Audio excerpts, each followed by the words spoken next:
Good afternoon and welcome to episode 41 of Lead Strong. My name's Stephanie Hopper. I'm one of the directors of the talent practice at Capfinity and joined by my co-host Celine and two fantastic guests. They will all introduce themselves shortly. A big happy new year. A few words on Capfinity. We are a global business based in various UK locations across the US and in Australia. And also Dublin in Ireland, mustn't forget, and Australia. I did mention Australia. And we've been helping organisations to find candidates, develop employees and transform their business around our USP of strengths-based assessment and development for well over 16 years. Celine and I head up the talent practice. We support organisations to early careers to their exec leadership through a market leading.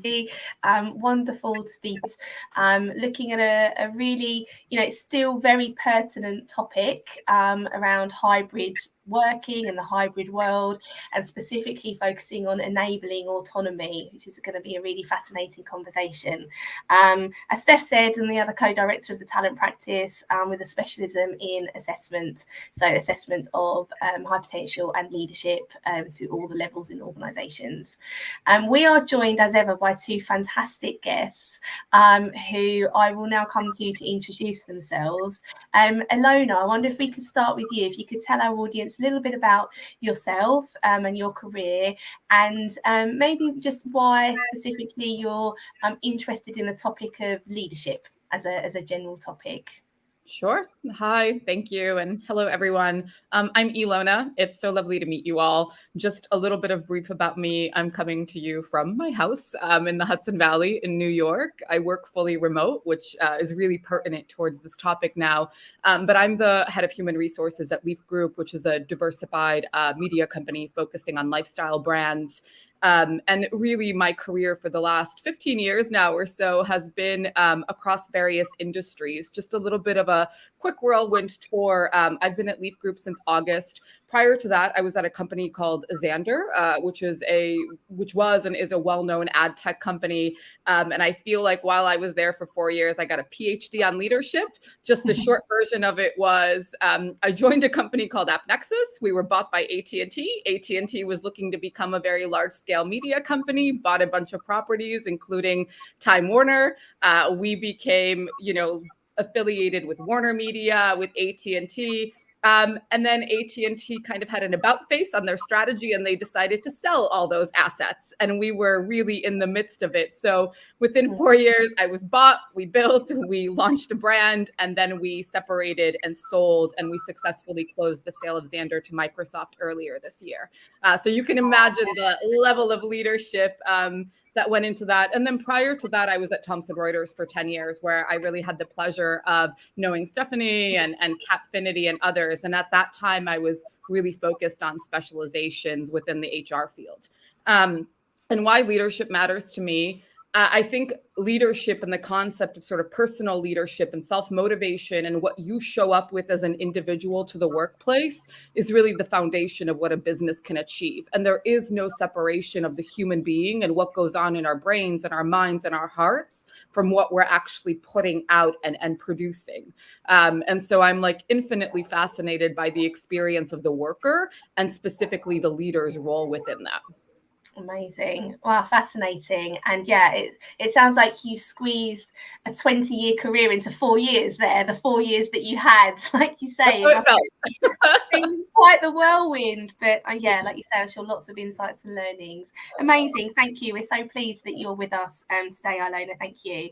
And Adam, hi, welcome. Same to you, please. Thank you, Celine. Happy New Year, everybody. My name is Adam Schuster. I'm the head of HR for EHE Health. EHE Health is a national preventive health network across the United States. So we work with Fortune 500 companies and try to give their entire populations an age, risk, gender, comprehensive, appropriate prevention, in every single state, Puerto Rico and Washington, D.C. I'm a reformed corporate attorney by trade, so I've been in HR for the last 15 years after I ran screaming from the building of my old law firm, never to return. And I've had also a various career. I've had the privilege of heading up HR across various sectors, across music, across technology, across sports, across nonprofit, across education, and now for the last 5.5 years across healthcare. I've also had the privilege of handling HR really all across the United States and South America and Europe, which is where I met Stephanie and Capfinity about 7 or 8 years ago now. And obviously the topic of leadership, I think, as Ilona so aptly put it, is really intertwined. These days more than ever, I think everyone is expecting so much out of HR, right? At times we have to be counselors, we have to be therapists, we have to be motivators, we have to be coaches. And, if you're not leading yourself, if you're not leading your team, if you're not leading others, I think that's a definite problem. So I'm always looking, to my peers for best practices. I'm always looking to grow myself professionally, and I'm excited to be here today with all of you. Lovely. Thank you very much, both of you, and really looking forward to riffing on this subject today. So interestingly, in October 22, Harvard Business Review's tip of the week was to fight your tendency to micromanage. And they cited that as a key skill to deal with the phenomena of quiet quitting, which of course has been talked a lot about over the last 18 months. And we know that managers and leaders have always struggled with that balance between how much do you support someone and how much do you follow up and how much do you sort of empower people to get on with something. There's nothing sort of new about that. But I think the new lens today is in a hybrid world, we haven't got the ability to see people in the same way that we could see them when we sat next to them in an office every day in that very sort of traditional environment. So I think for some people that can lead to the need for extra calls, extra updates, extra reports, because we want that reassurance and we don't want people to feel that they, aren't getting the support that they need. From an individual's perspective, recent research from the Prince's Trust shows that 1/3 of young people feel their life is outside of their control. Quite sad, isn't it? And probably not a massive surprise given what's gone on over the last few years. If you're new in the workplace now and feeling really like a lot of things you don't have autonomy over. And of course, researchers Bessie and Ryan in the 80s explored a topic called self-determination theory. I love self-determination theory because it was the topic that I focused on for my master's. And where they talked about autonomy there was it being a key ingredient in driving an individual's intrinsic motivation. And in fact, one longitudinal study found that job control, so how much control employees had over the timing and the method of their work tasks, was the very best predictor of someone's engagement. And that was even ahead of management quality or people's self-esteem or the demands on their time. So we know it's a really powerful ingredient in driving really good behavior at work and good results. And if we take that strengths lens, I guess, we can enable autonomy in a hybrid world by being really clear on outcomes and letting individuals find a way, I can see everybody nodding, to harness their strength, to maybe complete a task in a way that is intrinsically right for them. And that may look very different to how we as leaders might approach a task. I know that Adam, I remember last year, Adam and Ilona both participated in some interviews that we did for a white paper on the Great Realignment. And Adam, there was a comment that Adam made, which I hope he doesn't mind me repeating, but it really stayed on my mind afterwards, where he said his mantra was, we need to hire great people and get out of their way. And I think that speaks to what we're talking about here. And so where I'd like to start is by asking both of you to reflect on what challenges or successes you've observed over the last year around enabling autonomy in a hybrid world. And let me start with you, Adam, as I nicked your quote in my introduction. I appreciate that, Stephanie. I'll take this at a very high level. I think, in some ways, in when you go into this hybrid world, and if I didn't articulate it like Ilona, I'm in a hybrid environment. I'm here, or I am in a hybrid environment. I'm home usually 1 or 2 days a week. I'm in the office 3 or 4 days a week. That's kind of been my split now for the last 2.5, 3 years. We try to leave actually that in the office versus remote time. We try to make that as flexible as possible. When you talk about a hybrid work environment, though, I think it is important to kind of stick to your knitting, right? I think, you don't want to change too much. So what we've really tried to do is really focus on those big bucket goals, as I refer to it. Like, instead of, to Stephanie's point, instead of micromanaging on tasks, like you need to get this done, and this done, at our company, well, we want to see a provider satisfaction score of X. We want to see so many patients a month. On our technology sprints, this is the cadence. This is what the deliverables look like. And to me, and then you come together, you don't want to have meeting creep or anything like that, but you come together in a cadence that works for everyone. And I think it is important, if you're hiring great people and staying out of their ways, for leaders to say, hey, how often should I be checking in with you? When do you want me to check in? Like, what is the proper cadence to make sure that I'm being there to support you? And how you frame that is so important. You want to frame it that way. You don't want to frame it, that I'm constantly checking in on you, or that I don't trust you, or I got to make sure you got X, Y, and Z done. But once you have that cadence established, it really is what those big bucket goals are. I think a success of the hybrid world is, I think it has kind of allowed us to really achieve those goals and focus less on kind of the day-to-day mundane tasks, or the non-so mundane tasks that are critical to kind of getting there. I think what has been a challenge, I think that's a success and kind of interwoven in there. What is a challenge is, when you have cross-functional teams, and everything we do at EHE Health, it's a pretty lean company. Everything we do is cross-functional. Our providers need help from our marketers, who need help from our technologists, who need help from our product folks.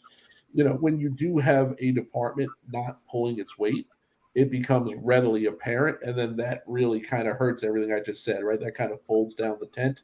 And then that lack of trust is really so difficult. So I think, it's also really, really, it's really necessary when there is someone who gets out of line, or there is someone who's dropping the ball, to really have those difficult conversations very, very quickly.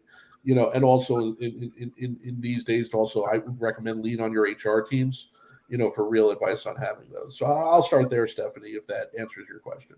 Yeah, that's lovely. Thank you, Adam. I really liked about what you said at the beginning about making things explicit about the way we communicate, like how often should we connect, and what would work for you and what works for me. Because often we make assumptions, don't we? And that's actually when we can fall down, because we assume the other person only wants to catch up once a month, once a fortnight, whatever, Brilliant. Ilona, over to you. What are your thoughts on enabling autonomy? Yeah. A lot of really similar things to Adam. One thing, Stephanie, that you talked about was micromanaging, which really stuck with me for a moment, and kind of connecting it to Adam's comment around making things explicit. One of the things that I've learned in my career is I tell people, like my team, when I micromanage. So one of the first things that I do kind of when we're having a get to know you kind of conversation is, look, let me tell you what happens and when I micromanage, and why, like what that triggers in me and what I'm trying to solve for. And to me, it tends to be something about a failure in our customer's experience, which is our employee, or a feeling that something is off and maybe like the person is in over their head. So that way, at least if I do swoop in and micromanage, because we all do it, I'm like, remember I told you that this is one of my triggers, and we all have them. And so again, it goes back to that kind of explicit communication. And at least I'm fair to them in explaining what I'm doing and how I'm managing that leadership lens. But kind of taking a step back, a couple of things. One is I'm having a really interesting experience now because I'm a fully remote employee in a hybrid company. And it's the first time I've had a leadership role completely remotely. And I'm learning so much about the challenges that presents, and also learning a different way of thinking about the way that people work. And I would really encourage anyone who is taking like very stark stances on whether companies should be remote or hybrid or back in the office to have all three experiences before they actually make their choices. So they're coming from a very informed place. So that's an aside. But in terms of successes and failures, I think that a lot of this comes to the level of experience that people had prior to all of us being thrust into this experiment.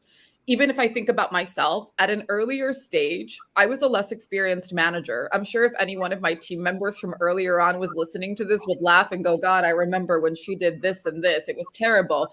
because part of how you approach this situation, part of the level of autonomy that you can provide somebody is your own self-awareness and your own level of experience and your own comfort around what they're doing, how they're doing it, how you manage that and dealt with it, and how much leeway you're willing to give people. So the successes and failures, I think, have largely been based on the type of workforces that companies have had, the level of experiences, and how much insight those people were given to kind of understand themselves and what they were doing and how they were behaving psychologically. So that's the first thing. The second piece is I completely agree with Adam about making everything that may have been implicit explicit. It's almost over rotating on communicating the most mundane and basic things that we would assume that people understand.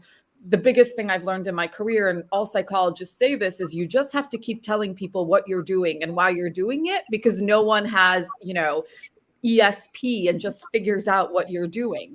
And so I've really over-indexed on just repeatedly telling people, I'm doing this right now. Here's why I'm doing it. Here's the impact I want it to have. With me? Okay. And just keeping doing that. And I found that that has been very powerful. And that leads to more successes than not around creating like a fully autonomous, functioning team. The other thing, and I'm kind of jumping all over the place, that I've loved in terms of broader successes, since this has happened, is I saw a statistic recently around the rise in employment for individuals with various disabilities and how it's created autonomy and opportunity for people that may have had, and actually not may have, they have had a much harder time entering our workforce because the last several years have challenged preconceived notion around what a worker looks like.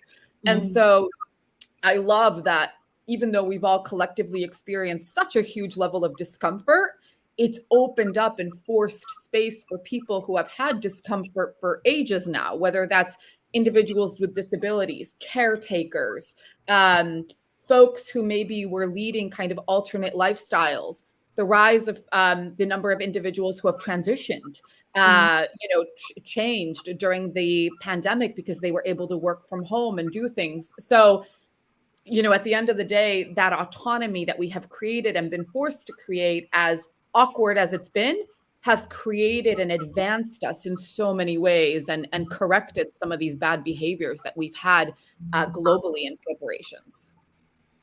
Love that. Yeah, really powerful. And I think we're still, only just really skimming the surface, aren't we, of all of the implications of the pandemic and having to move in this way on a positive front and on a less positive front. But I love that, and that is really powerful, and that is an amazing it's an amazing kind of gift that we've all been given, isn't it, despite all the hardship we've been through. Some wonderful tips in there. I love that. I love the over rotating and over communicating even the mundane thing.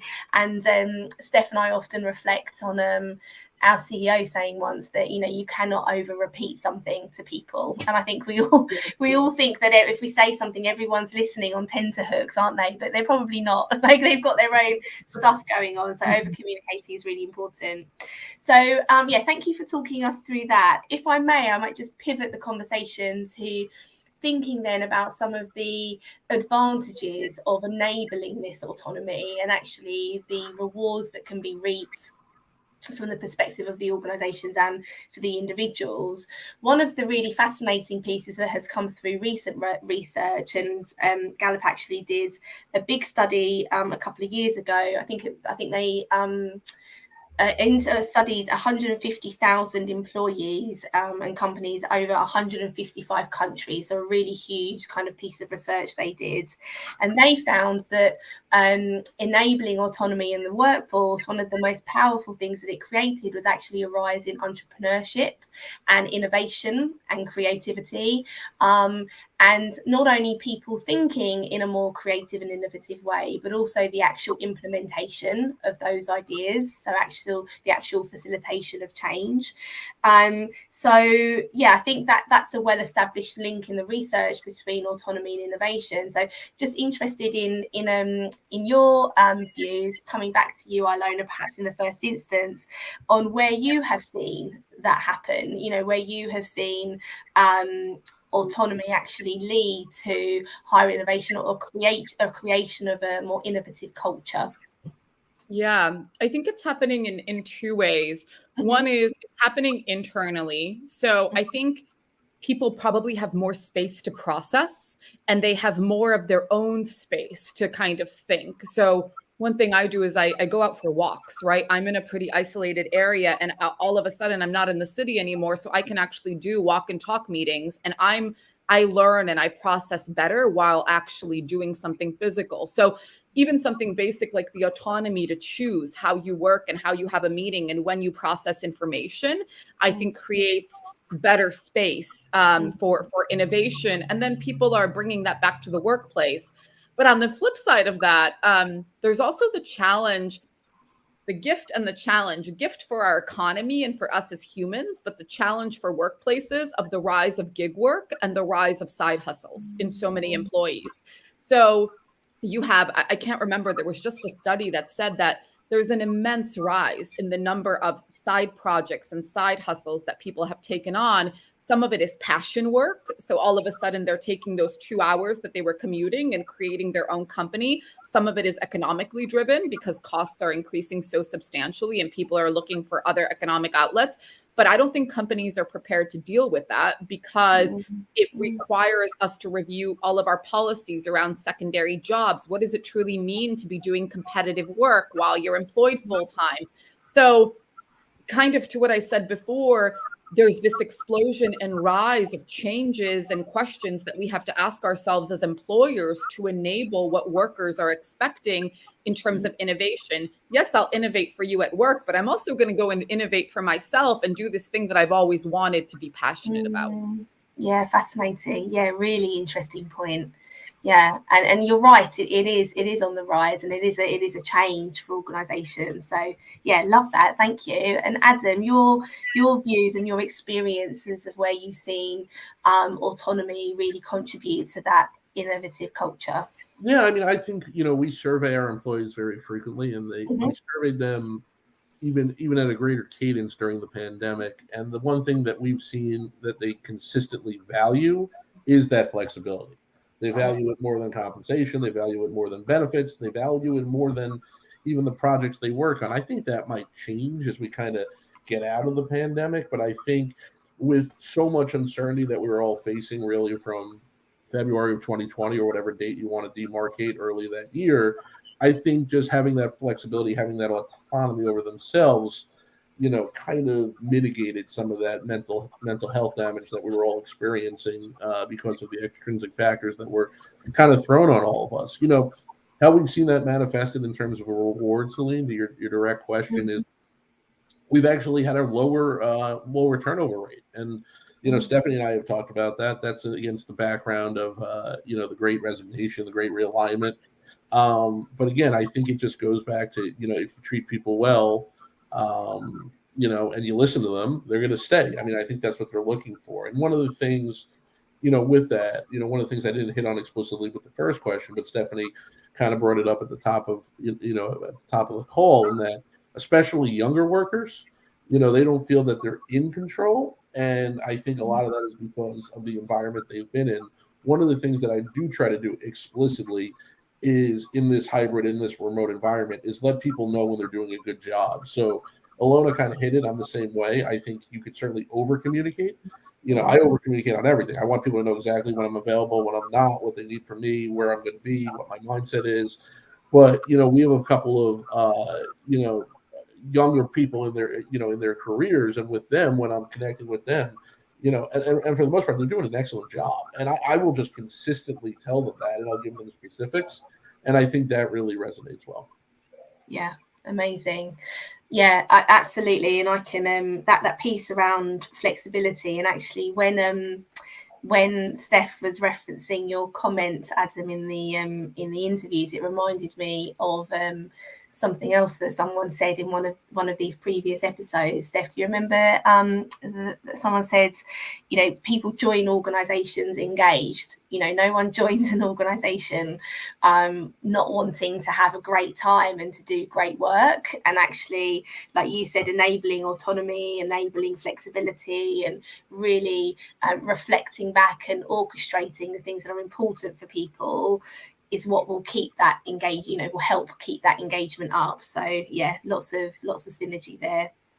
Okay, wonderful. Well, it's been a really fascinating conversation. As always, the time has flown by.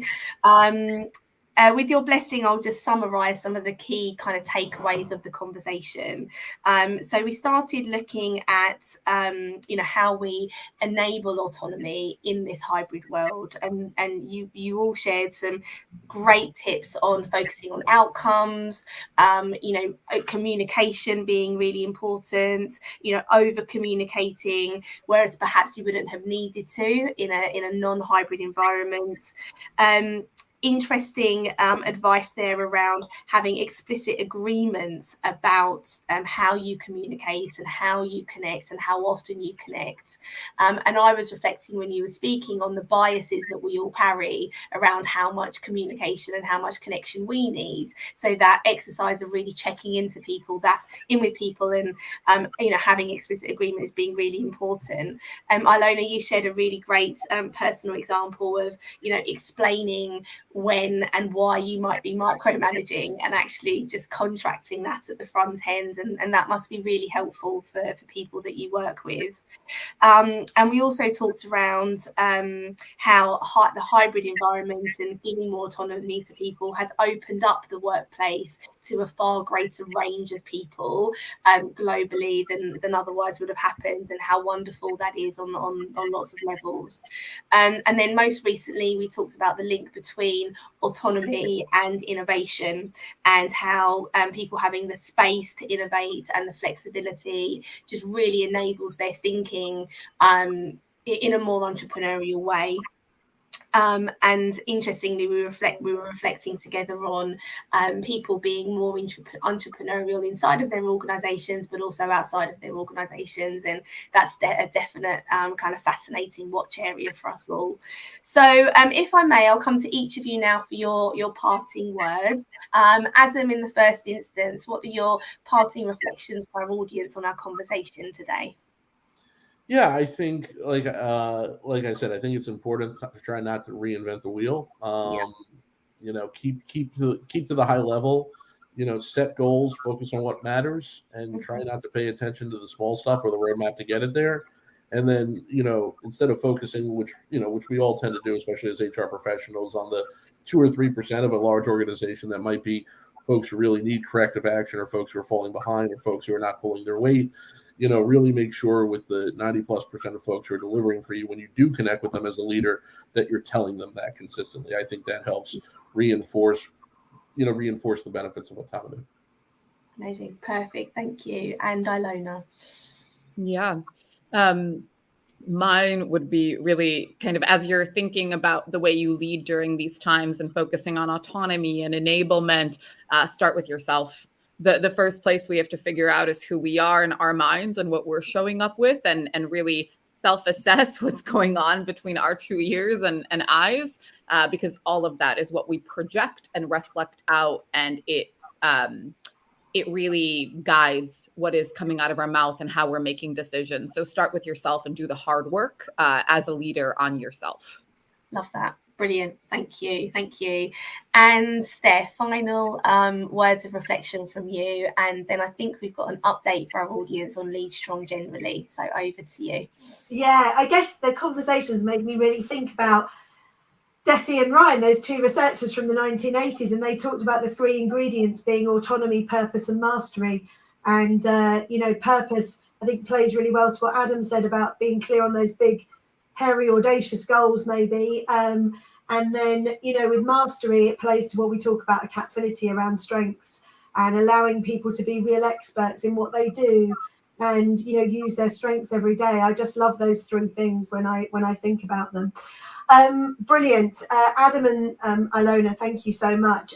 So we've collected some feedback from our Lead Strong audience over the last couple of years, and maybe slightly to our surprise, many have suggested that they'd like us to go deeper on some of these topics that we've covered in the 41 episodes through 2021 and 2022. And so we're going to migrate Lead Strong away from LinkedIn Live to a series of webinars for talent leaders during 2023. We'd love to know your thoughts on any topics that would be of interest to you. So please do either message myself and Celine on LinkedIn. You can put them in the comments here against this episode, or do, of course, just send us a message. And we will do our best to make those happen for you.